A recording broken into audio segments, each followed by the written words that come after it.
ഇന്ന് നമ്മൾ എല്ലാവരും വായിക്കുന്ന മലയാള പുസ്തകങ്ങൾ, പത്രങ്ങൾ, മാസികകൾ ഇവയുടെ വിത്ത് നട്ടത് എപ്പോഴാണെന്ന് നിങ്ങൾക്കറിയാമോ? കേരള ചരിത്രത്തിൽ അറിവിന്റെ ലോകത്തെ തന്നെ മാറ്റിമറിച്ച ഒരു സംഭവമാണ് മുദ്രണശാലയുടെ വരവ്. കേരളത്തിൽ ആദ്യമായി മുദ്രണശാല എത്തിയത് എപ്പോഴാണ്?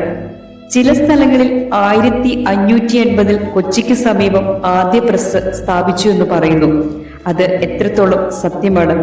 ഇന്ന് നമ്മൾ അന്വേഷിക്കുന്നത് കേരളത്തിലെ ആദ്യ മുദ്രണശാലയുടെ കഥയാണ്. ചരിത്രവും അനുസ്മരണങ്ങളും സത്യവും. 1400കളിൽ യൂറോപ്പിൽ ഗുട്ടൻബർഗാണ് പ്രസ് കണ്ടുപിടിച്ചത്. ലോകത്തിന്റെ ചരിത്രത്തിലെ ഏറ്റവും വലിയ ടേണിംഗ് പോയിന്റ് ആയിരുന്നു. പുസ്തകങ്ങൾ കൈയെഴുത്തിന്റെ ചുരുങ്ങിയ പരിധിയിൽ നിന്ന് മാറി വലിയ തോതിൽ അച്ചടിച്ച് വിതരണം ചെയ്യാൻ തുടങ്ങി.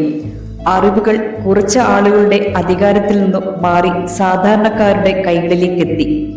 മതഗ്രന്ഥങ്ങൾ, ശാസ്ത്രകൃതികൾ, സാഹിത്യം എല്ലാം ജനങ്ങൾക്ക് വായിക്കാനായി ലഭ്യമായി. ഈ പ്രിന്റിംഗ് വിപ്ലവം പതുക്കെ ഇന്ത്യയിലേക്കും എത്തി. ചരിത്രരേഖകൾ പ്രകാരം 1556 ഗോവയിൽ ജെസ്യൂട്ട് മിഷണറിമാർ സ്ഥാപിച്ച പ്രസ് തന്നെയാണ് ഇന്ത്യയിലെ ആദ്യത്തെ മുദ്രണശാല. 16ാം നൂറ്റാണ്ടിലെ കൊച്ചി അറേബ്യൻ കടൽ വഴി വ്യാപാരികളുടെ വലിയ കേന്ദ്രമായി മാറിയിരുന്നു. പോർച്ചുഗീസ് വ്യാപാരികളും ക്രിസ്ത്യൻ മിഷണറിമാരും അറബ് വ്യാപാരികളും എല്ലാം ഇവിടെ കൂടി വന്നിരുന്നു. കൊച്ചി മതപരമായും വലിയ കേന്ദ്രമായി മാറിയിരുന്നു.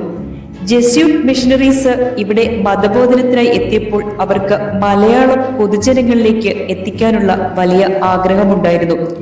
ചില ചരിത്രങ്ങൾ പറയുന്നത് 1550 കൊച്ചിക്ക് സമീപം ആദ്യ മുദ്രണശാല സ്ഥാപിച്ചു എന്നാണ്. അതുവഴി മലയാളത്തിൽ ആദ്യമായി അച്ചടിച്ച പുസ്തകം സാമ്പ്രദായിക ക്രിസ്ത്യാനി ആയിരുന്നുവെന്നും പറയുന്നു. പക്ഷേ ഇവയെല്ലാം അനുമാനങ്ങൾ മാത്രമാണ്. ഉറച്ച തെളിവുകൾ ഇന്നും ലഭിച്ചിട്ടില്ല. ക്രിസ്ത്യൻ മതബോധനത്തിനായാണ് ഇത് തയ്യാറാക്കിയതെന്ന് കരുതുന്നു. പക്ഷേ ഇതുവരെ ഒരു പകർപ്പും കണ്ടെത്താനായിട്ടില്ല. ചരിത്രകാരന്മാർ പറയുന്നത് ഈ പുസ്തകം അച്ചടിച്ചിട്ടുണ്ടാകാം, പക്ഷെ കാലക്രമേണ നഷ്ടപ്പെട്ടിരിക്കാം എന്നാണ്. അതുകൊണ്ട് തന്നെ സാമ്പ്രദായിക ക്രിസ്ത്യാനി കേരളത്തിലെ മുദ്രണ ചരിത്രത്തിൽ ഒരു കഥയായി തുടരുന്നു. നമുക്ക് ഉറപ്പായി പറയാൻ കഴിയുന്ന രേഖപ്പെടുത്തിയ ചരിത്രം വേറെയൊന്നാണ്. 1821 കോട്ടയത്ത് സ്ഥാപിച്ച CMS പ്രസ് എന്ന നിലയിൽ ചരിത്രത്തിൽ രേഖപ്പെടുത്തിയിട്ടുണ്ട്. ഈ പ്രസ്സിലൂടെയാണ് മലയാളത്തിൽ ആദ്യത്തെ പത്രങ്ങൾ പുറത്തിറങ്ങിയത്. പല മതഗ്രന്ഥങ്ങളും സാഹിത്യകൃതികളും പൊതുജനങ്ങളിലേക്ക് എത്തിയത്. മലയാള ഭാഷയുടെ വളർച്ചയ്ക്കും പ്രചാരത്തിനും വലിയൊരു കരുത്ത് കിട്ടിയത്.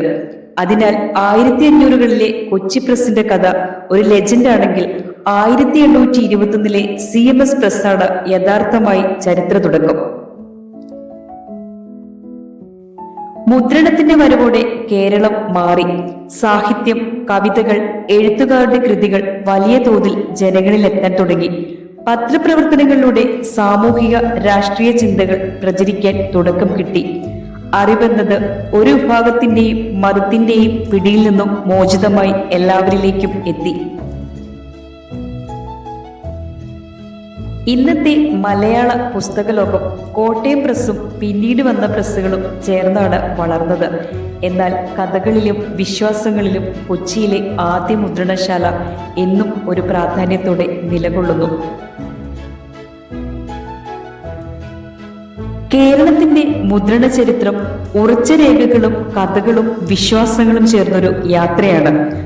1550 കൊച്ചി പ്രസിന്റെ കഥ നമ്മെ ആകർഷിക്കുന്നുവെങ്കിലും ഉറപ്പുള്ള തെളിവ് 1821 കോട്ടയത്തെ CMS പ്രസ്സാണ്. അതുകൊണ്ട് നമ്മൾ വായിക്കുന്ന ഓരോ മലയാള പുസ്തകത്തിന്റെയും പത്രത്തിന്റെയും പിന്നിൽ ചരിത്രവും സത്യവും ചേർന്ന ഒരു കഥയുണ്ട് എന്നതാണ് നമ്മൾ മനസ്സിലാക്കേണ്ടത്. അതാണ് കേരളത്തിന്റെ അറിവിന്റെ ലോകത്തെ വലിയൊരു ചുവടുവെപ്പ്, ആദ്യ മുദ്രണശാലയുടെ കഥ.